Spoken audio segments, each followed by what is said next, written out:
8 horas 33 minutos em Campos. Já voltamos ao vivo aqui com o Folha no Ar, ao vivo pela Folha FM 98,3, emissora do Grupo Folha da Manhã, no oferecimento de Proteus, serviços de saúde e medicina ocupacional, qualidade certificada ISO 9001-2015, Unimed Campos, cuidar de você, esse é o plano. Laboratórios Plínio Bacelar e Plínio Bacelar Vacina, uma clínica moderna especializada em vacinação, e o apoio de Green Energia Solar. No programa de hoje, com o Arnaldo Neto e a Luísa Abreu Barbosa na bancada, estamos conversando com o deputado estadual eleito, vereador e em Campos, e agora deputado estadual eleito no último dia 2, Tiago Rangel. Arnaldo, eu peço a você para abrir esse bloco aí, por gentileza.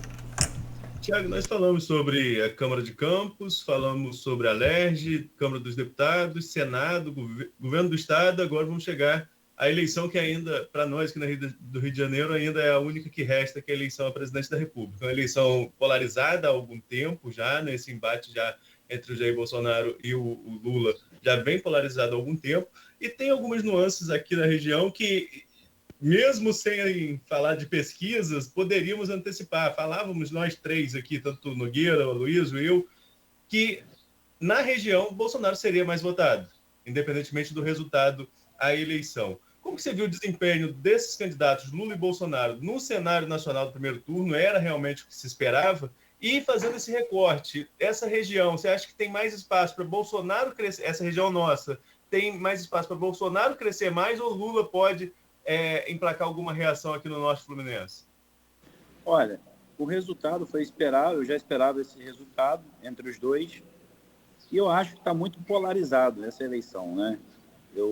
Está muito polarizado. A gente vê, né, um movimento muito forte do Bolsonaro, né? E a gente também vê um movimento muito forte de Lula. Eu acho que a disputa está bem acirrada. Em relação aqui à região, você acha que ainda há espaço para alguém crescer mais? Quem tem mais chance aqui no seu ponto de vista? Bolsonaro de ampliar a vantagem ou Lula de encurtá-la ou até mesmo revertê-la?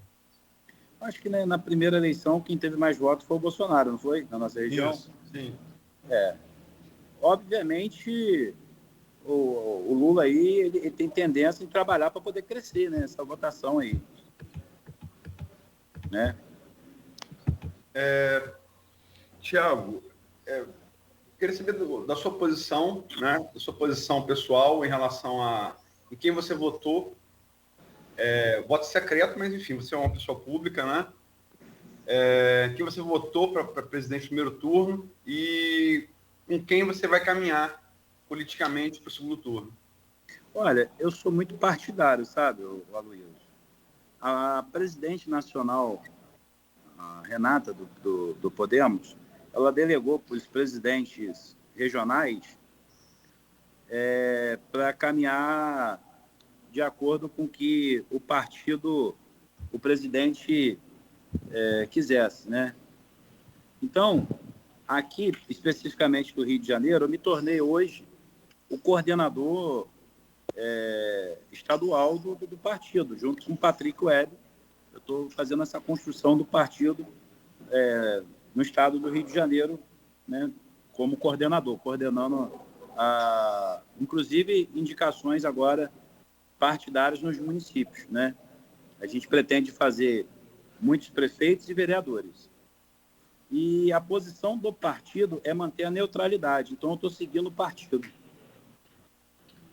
Você não poderia dizer quem você votou no primeiro turno presidente, quem você pretende votar no segundo? Eu prefiro não falar, não. Essa eleição está muito polarizada. Se falar, apanha de um lado ou de outro, né? Eu prefiro ficar neutro. Mas vou reformular a pergunta, então. As urnas mostraram o que as pesquisas, em relação a Lula, as urnas mostraram, confirmaram as pesquisas, né? As 5 pesquisas que saíram no sábado, a saber, Datafolha, IPEC, Quest, MDA e PESP, acertaram a votação de Lula. Sendo 3 desses, a IPESP, a MDA e a Quest, de maneira exata. 2 deram 48, outro deu 49, ele teve 48,47. Então, quase ali, quase exato. Agora, esses institutos também erraram para baixo a projeção de Bolsonaro. E erros fora da margem de erro, né? Aqui só para citar, a IPESP deu, no sábado anterior ao primeiro turno, 35% para Bolsonaro, 8,2 pontos abaixo do que ele teve. Datafolha deu 36%, 7,2 pontos abaixo do que ele teve. IPEC deu 37%, 6,2 pontos abaixo do que ele teve. Quest deu 38, 5,2 pontos abaixo do que ele teve. Quem menos errou foi a MDA, que deu 40, mas 3,2 pontos abaixo do que ele teve. Ele teve 43,20. As pesquisas agora apontam a vantagem de Lula novamente. Mas o segundo turno tem que ser uma eleição ainda mais polarizada do que já está. Como é que você vê, não quem você vai votar que você não quer falar, mas como é que você vê a definição dessa eleição com base nos acertos e nos erros das pesquisas? Olha, Aloysio, sinceramente, assim, é até difícil eu falar, porque eu vejo a militância de Bolsonaro muito aguerrida, mas eu também passei a observar nos últimos dias a militância do PT também muito aguerrida. A galera está na rua aí com sangue nos olhos. Eu vou fazer uma comparação aqui com a minha eleição de deputado estadual. Eu tinha menos liderança do que Bruno e Rodrigo, mas o meu pessoal produziu mais, mesmo sendo minoria, porque eles estavam ali, estavam acreditando no projeto, acreditando em mim, né? Então, assim, eu tive essa evolução, esses votos expressivos em Campos, com uma militância muito pequena, mas a galera muito comprometida, né, na minha campanha. E eu tenho observado, preste atenção, não estou declarando voto nem um lado nem outro, tá? Eu estou mantendo aqui a orientação partidária, que é a neutralidade. Eu tenho observado também a militância do Lula crescer bastante. A galera está na rua, pelo menos nas ruas do Rio de Janeiro, eu vejo muita gente até com aquele botozinho do PT no peito. Então, isso mostra assim, uma tendência que a disputa está muito difícil eu dizer quem ganharia a eleição, se seria Bolsonaro ou se seria Lula. Entendeu? Eu acho que quem ganhar, vai ganhar com pouca diferença. Arnaldo, só completar, Arnaldo, em relação às pesquisas. Você falou que trabalhou com pesquisas. A gente está falando aqui no intervalo. Pesquisas não registradas, que não precisa ser, pesquisas para consumo interno, mas que orientam a campanha. Garotinho, e eu acompanhei isso de perto, um dos motivos com os quais ele revolucionou no final dos anos 80 a política de campos foi trabalhar com pesquisa. José Rockefeller não fazia isso, ele passou a fazer. Isso tornou referência para a política de campos, depois para o Estado. Enfim, pesquisas são importantes, né? São muito importantes para o político saber como é que ele está, para o eleitor acompanhar os movimentos de intenção de voto. A que você acredita o acerto das pesquisas com Lula, 3 institutos de maneira quase exata, matematicamente exata, e os erros com os votos de Bolsonaro? Você pode fazer a pergunta de novo? Porque Aqui que você acredita, as mesmas pesquisas que acertaram de maneira quase exata os votos de Lula, terem errado bem fora da margem de erro com os votos de Bolsonaro? São os indecisos, não são? Acho que são os indecisos, né? É o que eles alegaram, né? Indecisos de migração de voto útil de Ciro e Tebet para Bolsonaro. Isso. Você acha Eu acredito que é isso mesmo, eu acredito que são os indecisos. Tiago, a gente está numa eleição polarizada, né, como a gente tem colocado, as pesquisas com esses erros e acertos pontuados, mas o país como um todo precisa avançar nesse pós-eleição, passar dessa barreira de disputa eleitoral. Oi. Estou com o prefeito de Trajano aqui, que está me dando um abraço aqui, ó. Nosso amigo aqui, o prefeito de Trajano. Parabenizando nosso amigo Tiago Rangel aqui, Arnaldo, pela eleição, né? Sabe que uma eleição de deputado é uma luta muito grande. Parabenizando aqui Espero ele lá em Trajano para tomar um café e conto com a ajuda dele lá na Assembleia. Tá bom? Bom dia aí. Prefeito? Rodrigo. Prefeito Rodrigo. Deixa seu nome. Tá, vou deixar. Um abraço, Arnaldo. Um abraço. Tu mas já começa a pedir agora, hein? Você imagina na hora que você assumir lá. Hein? Já pede ajuda no primeiro contato. Vamos embora. Mas eu falar Tem que pedir, rapaz. Os vereadores pedem, a gente pede os deputados. Vamos juntinhos aqui, meu irmão. Pedir pra gente mesmo. Isso aí. A gente falava sobre a questão da polarização da eleição nacional, Thiago, mas o Brasil precisa avançar para depois dela, sobretudo, né, independentemente do resultado, mas sobretudo em pautas importantes como saúde, a questão da fome que voltou, o Brasil volta ao mapa da fome, desenvolvimento, a economia precisa avançar, registra alguns números melhores agora, no pós-pandemia, mas precisa avançar ainda mais.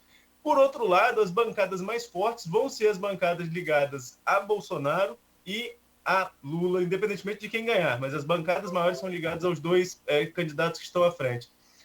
Como político, como que você vê essa construção para o país, de tentar apaziguar, de tentar baixar um pouco o tom, independentemente de quem for eleito no dia 2 de outubro? Olha, vai precisar ter muito diálogo e muita maturidade para poder construir essa relação, porque se a militância na rua hoje, né, a gente vê confrontos, até físicos, né, pelo um lado e outro, imagine isso no Congresso. Vai ser bem complicado. Eu acho que no início vai ser bem estremecido essa relação. Deixa eu pegar carona nessa pergunta do Arnaldo, para fazer uma e depois encerrar aqui minha participação nesse bloco. Acho que o Nogueira deve querer fazer perguntas também. Deixa eu pegar carona na pergunta do Arnaldo. O que esperar de um governo e de outro, né? As expectativas em relação ao Bolsonaro são... não é em relação ao Bolsonaro. Qualquer segundo governo, a pessoa bota mais as suas pautas pessoais, do que pensa, do que o primeiro. Vou lembrar aqui do Barack Obama, que é a referência da política mundial. Ele botou o Obamacare no segundo mandato, não botou no primeiro. Ele precisava se reeleger. O Viktor Orbán da Hungria, ele passou a controlar o judiciário da Hungria no segundo mandato, não foi no primeiro, né? Então se espera que... O próprio Bolsonaro tem dito isso, ele diz depois, mas o Mourão também disse, o Ricardo Barros também disse. O Ricardo Barros falou em enquadrar o judiciário através do aumento de vagas no Supremo. Então é isso que se espera do governo Bolsonaro. Sobretudo com a maioria que ele ganhou no Senado, que ele pode agora, de fato, emparedar o Supremo constitucionalmente. Porque quem pode julgar o ministro Supremo é o Senado da República. E ele ganhou a maioria. Ele elegeu 20 de 27 vagas do Senado que estavam postas aí em 2 de outubro. E vai ficar no Senado com 41 de 81. Quer dizer, ele tem maioria no Senado. Pode emparedar o Supremo. Então, é isso que se espera do governo Bolsonaro. O governo Lula, até por essa maioria do governo Bolsonaro, não vai ser um governo... Tem que ser um governo de composição. Vai ter que ser um governo de composição. Concreto. Eu acho que as pessoas falam muito politicamente, Lula vai ser Lula 1, Lula 2, Dilma 1 e Dilma 2. Eu falo, politicamente está mais próximo do Sarney 2, né? Um governo de composição. Você concorda com essas perspectivas? Por quê? Você concorda com essas perspectivas, Thiago? Por quê? Concorda ou não? Concordo. Se caso, né, Lula ganha a eleição, ele vai ter que fazer uma construção ali com um congresso ali. E, assim, como eu havia falado antes, né, a gente vê a militância na rua, ela nessa disputa, briga corporal. E, assim, eu acho que vai ter que ter muita maturidade para fazer uma composição ali no Congresso, ali, porque, né, vai ser bem difícil, vai ser bem complicado. Você acha que vai ser mais fácil uma composição do novo presidente com o Congresso ou do prefeito com a Câmara de Campos? O que avança primeiro? É muito difícil.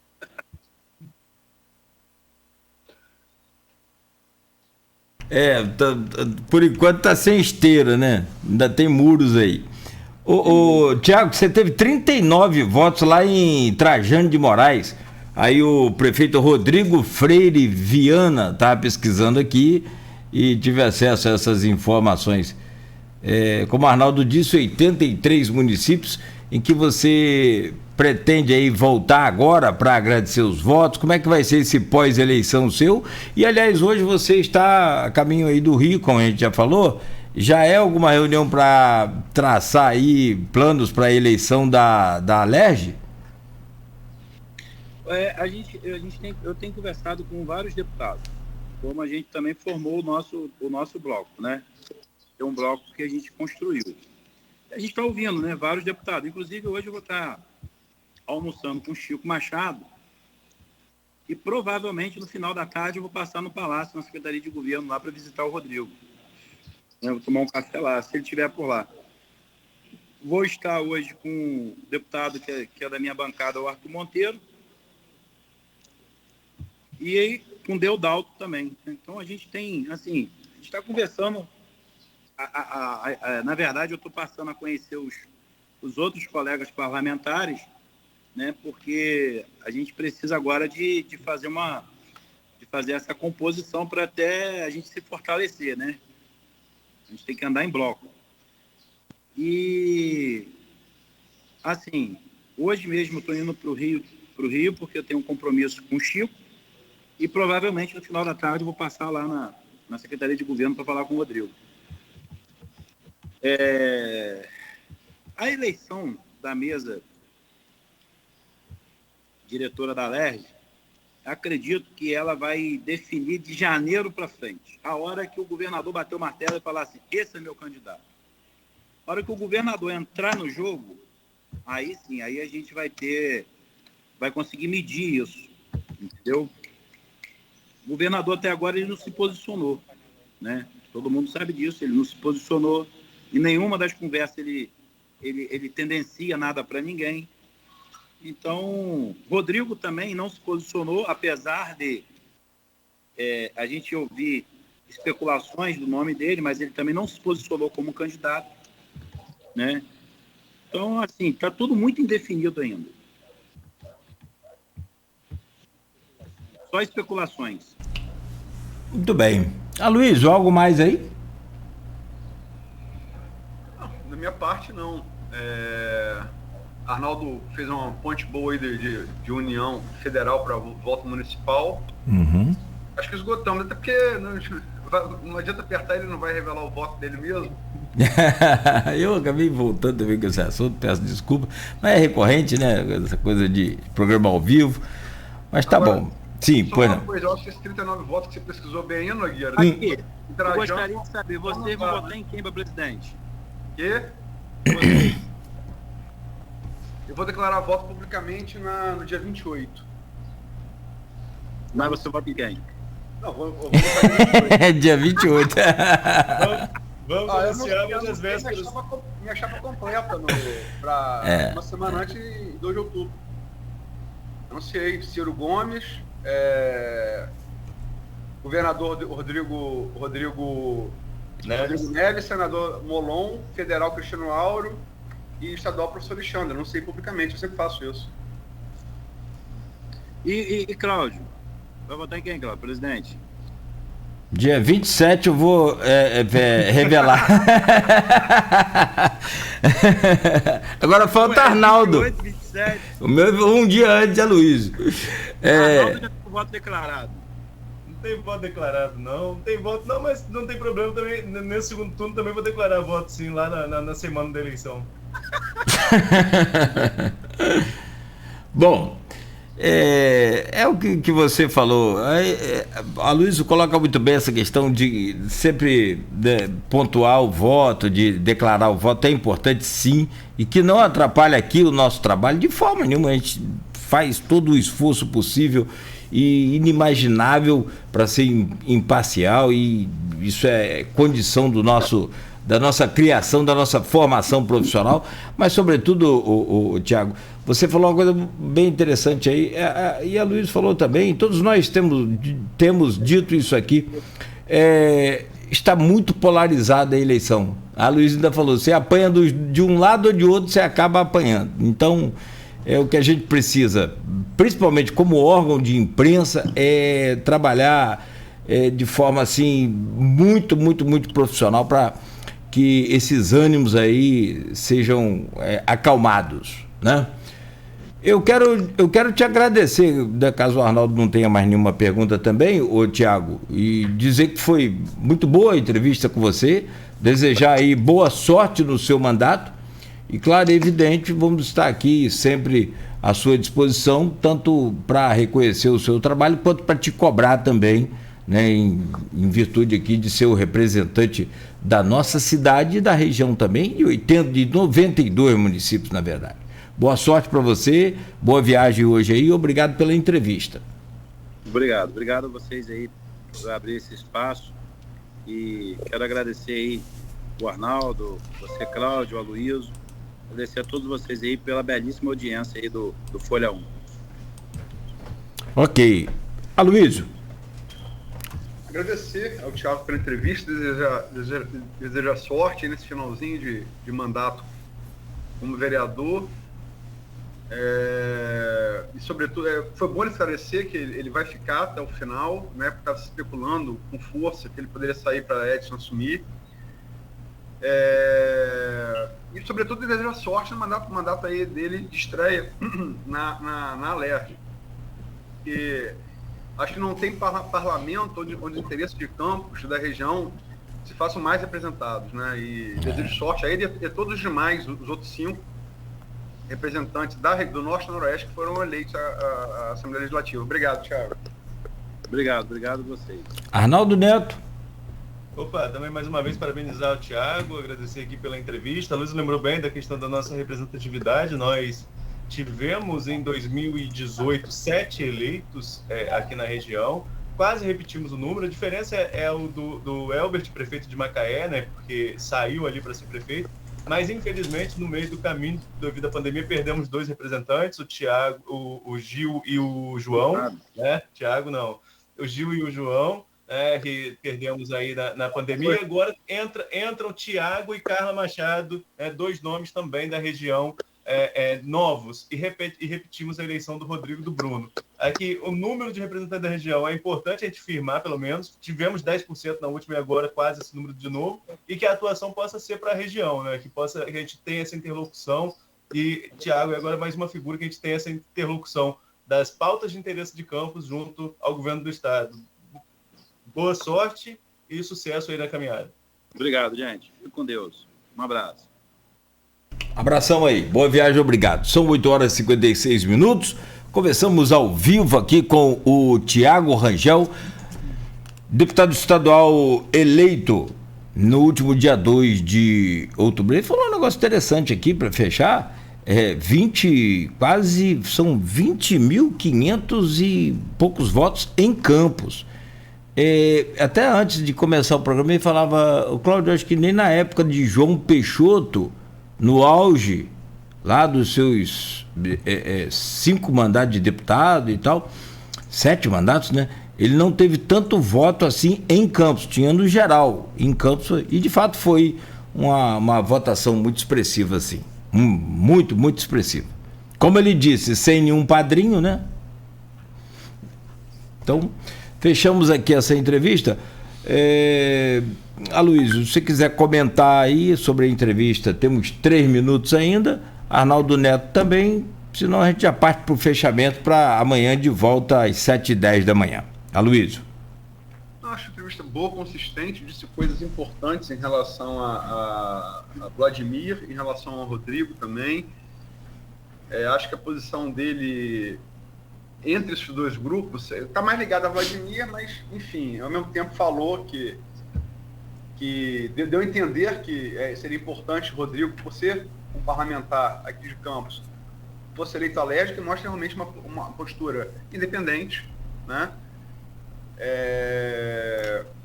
Queria só aproveitar aqui para chamar amanhã, né, a entrevista com o deputado federal mais votado do PT no estado do Rio de Janeiro, Lindenberg Farias, ex-senador, ex-prefeito de Nova Iguaçu, é considerado da da alta cúpula do PT, da campanha de Lula, né? Ele ocupa essa posição, ele é ouvido, se faz ouvir, né? E ressaltar para o ouvinte, telespectador, que nós estamos tentando também, a todo momento, falar com Pazuello, mas está sendo... Perdão? Altineu Cortes, presidente do PL. Cortes, a esposa do Vaguinho, mas isso está mais difícil, né? Daniela do Vaguinho, né? Está mais difícil, mas a gente está tentando, Mas realmente ouvimos aqui Talíria, né? Que foi a terceira mais votada, ouvimos aqui na terça-feira, né? E vamos fazer sexta-feira com o Lindbergh. Lindbergh também há que se convir que político, quando não conhece um jornalista, não conhece o órgão, o político fica mais pé atrás. Talíria e Lindbergh, até porque já tiveram mandatos antes, diferente. Altineu não, Altineu já tem vários mandatos também. Mas a Talíria e o Lindbergh já foram entrevistados. O Lindbergh eu ouvi 200 vezes. A Talíria já tinha ouvido antes. Então, isso gera uma relação não necessariamente de amizade, mas de confiança profissional, entendeu? Então isso facilita. E a gente não tem essa relação com quero crer que nenhum de nós três aqui, com o Pazuello, nem com Altineu. Altineu a gente até deveria ter. Arnaldo tem alguma com ele. Eu, por exemplo, nunca ouvi o Altineu para a matéria. Já citei ele como personagem, sobretudo nessa coisa do Marcão, que assumiu, durante determinada época, o mandato dele, Marcão Gomes de Campos, mas eu falei com ele. Então, é mais difícil você conseguir entrevista com quem você não tem uma relação já construída, né? Talvez aqui, se me permite, Luiz? Eu só queria dar satisfação ao telespectador, que eu acho muito importante. Sim. Eu fiz essa explicação também no início da semana, né, Nogueira? Lembrando que foi. Esse contato com o pessoal do PL. Estou aqui até terminando, vou tentar conseguir mais uma assessora do Altineu para tentar fazer essa ponte. E terminando aqui o programa, estou voltando aos contatos. Agora tem outra coisa também, por exemplo, o suplente do Romário, me foge o nome dele agora, vai estar aqui na minha agenda, que é o interlocutor de comunicação da candidatura do PL. Ele está fazendo essa interlocução com os candidatos eleitos aqui, mas está também na campanha do presidente, campanha à reeleição do presidente Bolsonaro. Então, torna também mais difícil fazer essa ponte só Rio de Janeiro. Talvez só depois do segundo turno a gente consiga maior facilidade em falar com esses deputados eleitos. Pode ser uma questão também a ser resolvida dentro da comunicação do próprio partido. Não estou aqui criticando nem colocando nada. É o ritmo de como a gente está precisando do contato. Diferente do Lindbergh, que a gente fala direto, diferente do Talíria, que a gente fala direto. A gente está precisando do contato da assessoria. A assessoria está também vinculada à campanha do presidente. Isso acaba tornando um pouco mais difícil o contato. E confesso que eu também não vi nenhuma entrevista de Pazuello. Não vi. Estou falando que ele não deu. Não vi nenhuma entrevista de Pazuello depois da eleição dele, né? Talvez aqui da bancada, por eu ser de Italva, e o Altineu Itaperuna, e Italva é muito ligado a Itaperuna, e inclusive meu cunhado foi secretário lá no governo da Margarete, e eles apoiaram o Altineu naquela época. Talvez eu deveria ter um contato maior com o Altineu, mas infelizmente meu cunhado faleceu precocemente também, então a gente acaba perdendo esses contatos aí. Mas que por falta de ter... A Daniela é sua conterrânea, né?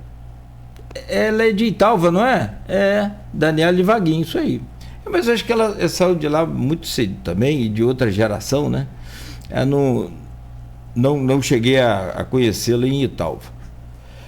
Bom, meu caro Arnaldo Neto e Aloysio Abreu Barbosa, confirmado então, amanhã a gente vai estar aqui a partir das 7h10 da manhã. Aloysio, muito obrigado, uma boa quinta-feira para você. Flamengo já botou uma mão na taça lá, apesar de Vampeta dar um banho de sal grosso com a arnica, com não sei o que lá na taça, também coisa, né? Mas o Flamengo ontem empatou lá em São Paulo e já está com a mão na taça. Agora vai jogar no Maracanã a decisão.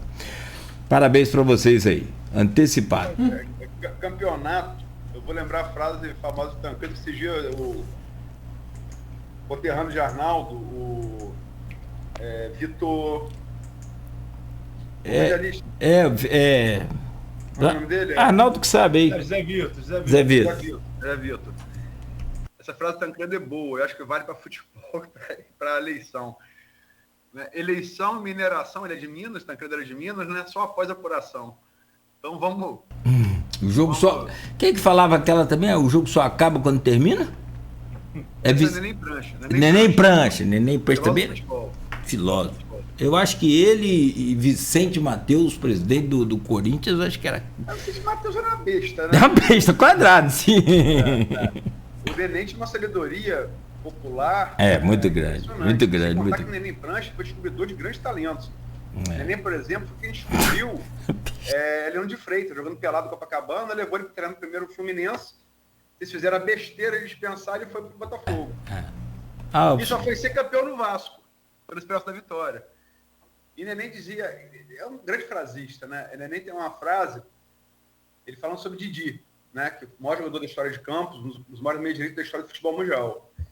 O grande craque nosso da Copa 58, que não foi nem Pelé nem Garrincha, foi Didi. Apelidado pela imprensa, na época na Suécia, de Mr. Football, né? Didi, Nenê Prancha sobre Didi dizia assim, se você olhasse para Didi e não soubesse quem ele é, você ia ter certeza. Esse negão é alguma coisa na vida. Muito porque bom. A classe de Didi que era... E eu conheci Didi. Elegante. Foi o homem foi o ser humano mais elegante que eu já vi jogar na minha vida. Eu já vi na minha vida. Eu não vi ele jogar só em filme, pouca coisa. Mas como pessoa, realmente Didi era um camarada que você se sentia mesmo inferior perto dele, né?